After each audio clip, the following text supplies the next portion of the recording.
Jadi ini sekarang kita akan melakukan percakapan lupa.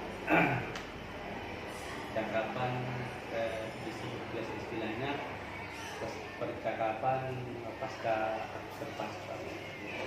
Jadi tujuan percakapan pasca observasi itu adalah untuk mengevaluasi dan menilai hasil proses pembelajaran kalian di tempat. Kemudian tujuan itu adalah untuk mengatur rencana tindak lanjut untuk memperbaiki atau meningkatkan kualitas pembelajaran yang barusan dilakukan. Jadi pada kesempatan ini saya akan menjelaskan kepada teman-teman Pak, bagaimana perasaannya Pak? Bagaimana perasaannya pada saat mengajar Pak? Baik, terima kasih Bapak Samsul Bakri SPD atas kesempatan yang diberikan saya. Jadi tadi setelah praktek proses pembelajaran ya, perasaan saya Pak tadi agak was-was sedikit. Iya Pak, karena di samping ada Bapak Kepala PT sebagai Direktur Bapak Osman SPD menyaksikan langsung tentang proses belajar mengajar. Jadi agak grogi sedikit Pak. Ya. Itu apa nih tadi terbaik? Iya. Jadi perasaannya Pak agak was-was, agak grogi karena disaksikan langsung. Kemudian menurut dari Bapak tadi dari pelajaran yang dilakukan yang mengacu kepada pelajaran yang itu, apakah menurut Pak Firman sudah berjalan dengan baik? Dan menurut Pak Firman, apa yang sudah berjalan baik? Menurut Bapak, apa yang sudah berjalan baik? Baik Pak, terima kasih Pak atas pertanyaan yang barusan. Jadi selama ini dalam proses belajar mengajar di kelas Pak yang berjalan dengan baik itu Pak adalah adanya interaksi ya antara peserta didik dengan guru. Artinya ketika kita memberikan suatu materi pelajaran maka seperti Ananda Payet ini sudah fokus ini nyambung Pak. Meski bilang kalau mau beli roti satu ya. Ketika kita melaksanakan proses belajar ini, alhamdulillah salah satu kesyukuran kita karena dia nyambung tentang proses pembelajaran. Jadi mungkin yang dimaksud tadi Bapak adalah yang pelajaran yang, tapi yang sekarang itu yang Bapak lakukan proses pembelajaran yang Bapak lakukan sekarang, menurut Bapak yang mana sudah berjalan dengan baik, yang dilakukan tadi, yang mana menurut Pak Firman sudah berjalan dengan baik. Jadi tadi ketika kita melaksanakan proses pembelajaran yang saya menilai yang baik itu adalah ketika memberikan suatu pertanyaan, kepada peserta itu bisa menjawab sekalipun tidak sempurna jawabannya, tapi dia sudah berusaha semaksimal mungkin untuk melakukan interaksi jawaban tersebut.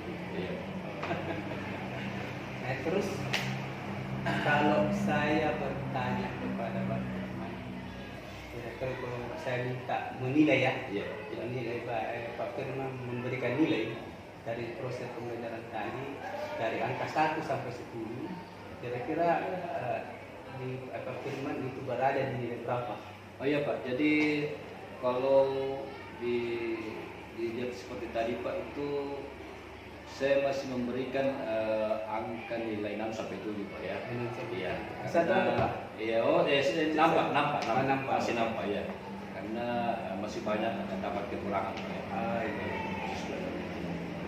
Oh 6 ya. 6. Jadi ini ya Pak Firman memberikan penilaian. Tentunya ada dasarnya itu Pak. Ada dasarnya sehingga Pak Firman memberikan memilih angka 6. Mungkin ada menurut Firman ada yang berjalan dengan baik. Apa itu yang perlu diperbaiki? Kira-kira menurut Pak Firman yang perlu diperbaiki itu apa Pak? Iya Pak. Jadi seperti yang kita lihat tadi Pak, ketika kita sebelum masuk proses belajar mengajar di kelas, bahwasanya salah satu penilaian guru di kelas itu ketika itu memberikan pertanyaan seperti tadi yang sering saya sampaikan, bahwasanya sebelum kita ke sekolah kan kita mandi dulu Pak ya, terus itu. Tapi ini saya lihat kayaknya malas Pak, malas. Itu salah satu kebiasaan mereka, kebiasaan yang tidak bisa kita ini, sehingga kita selaku guru harus memberikan semangat, mengingatkan terus bahwasanya salah satu untuk membuka pikiran kita di kelas itu kita harus mandi dulu Pak ya, supaya daya tangkap kita ini terserap ya. Ya, tapi kalau kita tidak mandi ke bangku kita sekolah kan kadang rasa ngantuk itu lebih tinggi Pak. Iya, karena itu dari apa ya, kebiasaan kita waktu kita di sekolah bisa begitu. Ini salah satu. Yang kedua, saya selaku guru Pak, kedua ya masih yang perlu kita diperbaiki ya keaktifan di kelas. Iya. Kadang kita Pak kalau anak berdua masuk dulu kan kita harus pandai-pandai ya mengambil hati mereka sehingga dia tidak dulu di kelas, sehingga ketika kita melaksanakan proses pelajaran itu ada interaksi. Ya. Kan biasanya begitu Pak, ketika kita melaksanakan proses pembelajaran siswa jenuh di kelas hanya keluar tanpa izin. Nah, ya.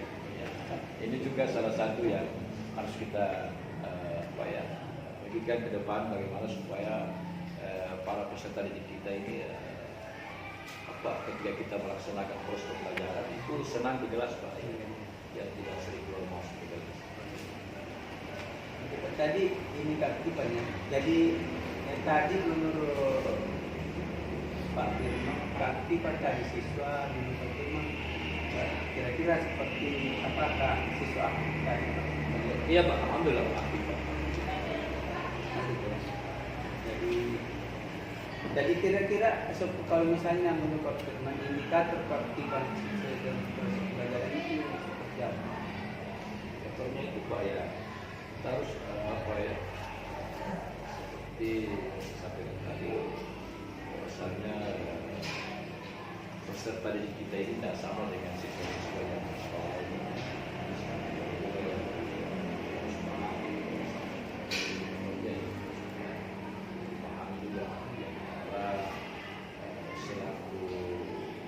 Guru sekolah ya harus pandai-pandai kita menyikapi, menilai karakter siswa kita seperti apa, sehingga guru harus paham bahwasanya semua ABK yang ada di sekolah kita, yang ada di kelas kita tidak sama-sama karakternya. Kita guru harus lebih jeli, lebih memahami karakter peserta didik yang harus kita. Pak, pertanyaan yang sangat bagus Pak. Cuman kalau saya lihat Pak ya, jadi memang betul bahwa di dalam proses pembelajaran adalah siswa yang paling itu Pak. Oleh karena itu kita dulu harus memahami karakternya supaya kita bisa memenuhi proses pembelajaran, membuat proses pembelajaran itu sesuai dengan jadi begini Pak, tadi menurut pengamatan saya Pak, kalau saya melihat kan ada tadi di kayak seperti tadi itu saya tidak lihat komunikasi bagaimana menurut Pak? Oh iya Pak. Iya. Ada tadi Pak, ada tadi. Iya, ada tadi. Apa lagi? Ada di belakang Pak, ada. Juga karena sertifikasi. Iya Pak, ada ini. Jadi akhirnya saya lihat kayaknya Pak Firman selangkah mengajar kayaknya masih ada dominan yang masih akhirnya siswa ini kurang aktif. Kira-kira menurut apa yang saya katakan itu apakah benar? Iya benar Pak ya. Benar apa yang Bapak katakan itu. Jadi mungkin karena faktor guru tadi Pak.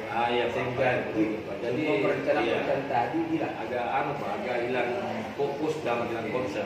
Iya. Karena disaksikan oleh Bapak juga kepala kursus. Oh iya Pak. Iya. Baik Pak. Jadi terus Pak, apa metode yang digunakan tadi dalam pembelajaran itu? Metode yang digunakan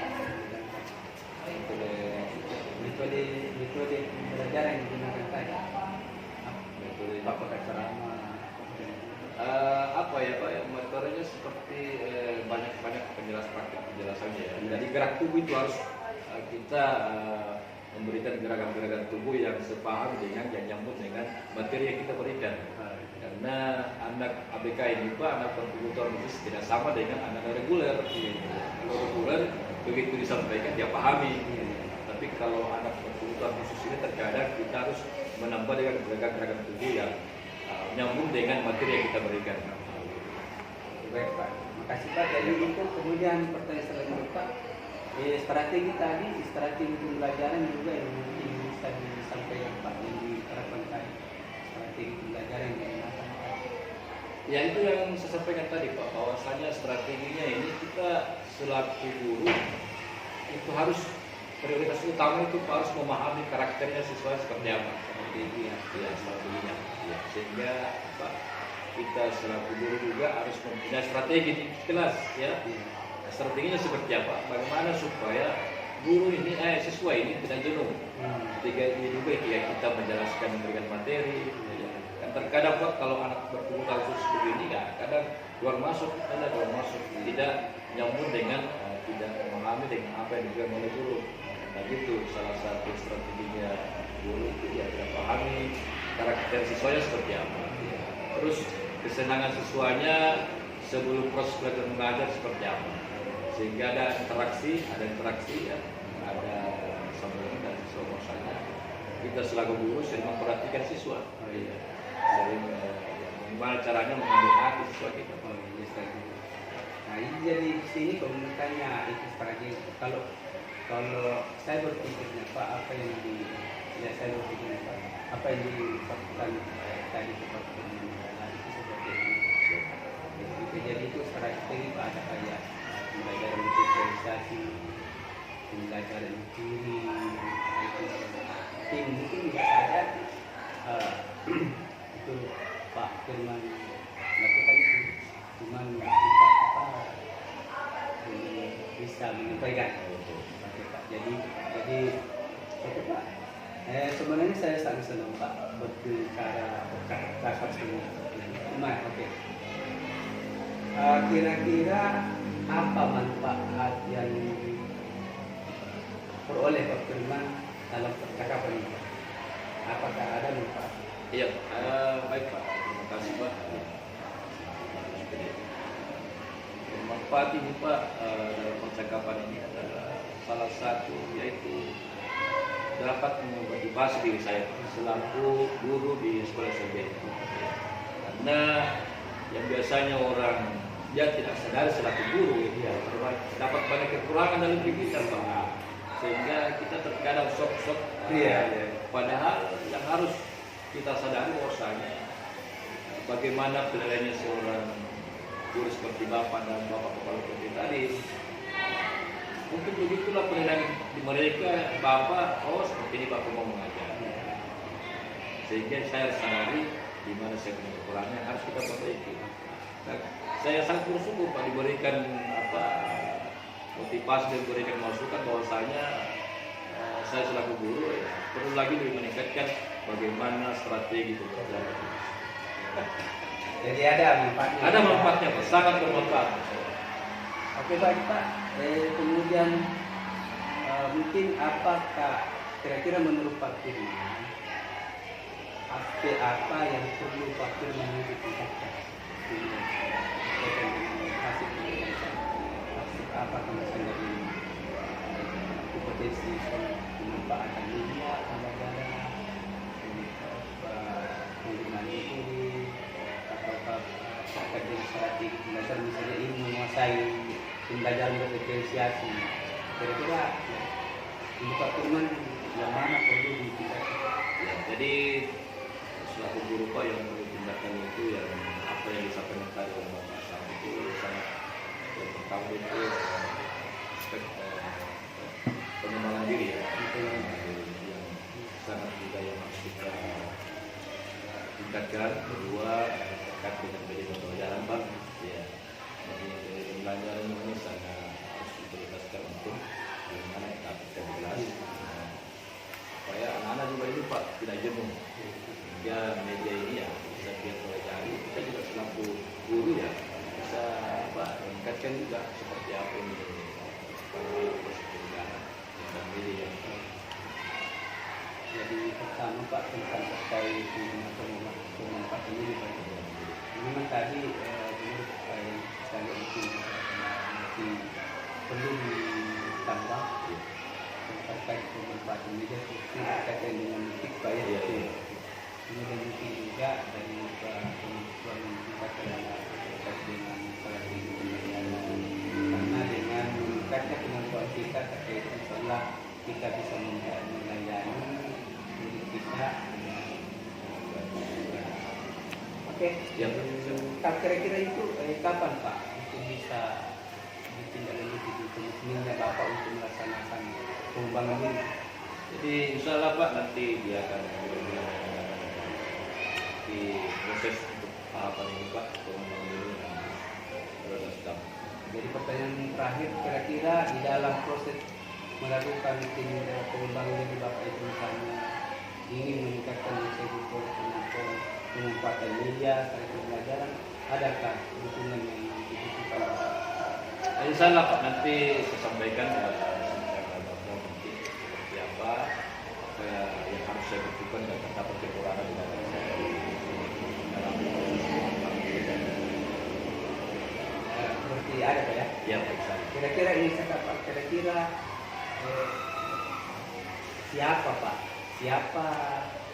Siapa yang kita harapkan bisa memberikan itu? Ya termasuk Bapak. Termasuk Bapak. Rekan sejawat ya? Iya Pak. Rekan sejawat. Rekan sejawat jadi guru senior kepala sekolah. Di samping kita juga harus sebagai kakak, selaku kakak yang harus memberikan solusi dan petunjuk bahwa seperti inilah cara mengajar yang baik, yang bisa lebih memahami kan. Ya, selain itu juga mungkin kayak IPN. IPN itu. Iya Pak. Tapi harus kita lebih banyak-banyak bertanya kepada seperti Bapak ketika ada keluhan, sampaikan apa keluhannya sehingga kita mudah mendapatkan ilmu dari pemahaman. Baik Pak, asik sekali percakapan hari ini Pak. Terima kasih atas waktunya dan terus semangat dan mudah-mudahan masing-masing sukses. Sukses, amin. Assalamualaikum warahmatullahi wabarakatuh.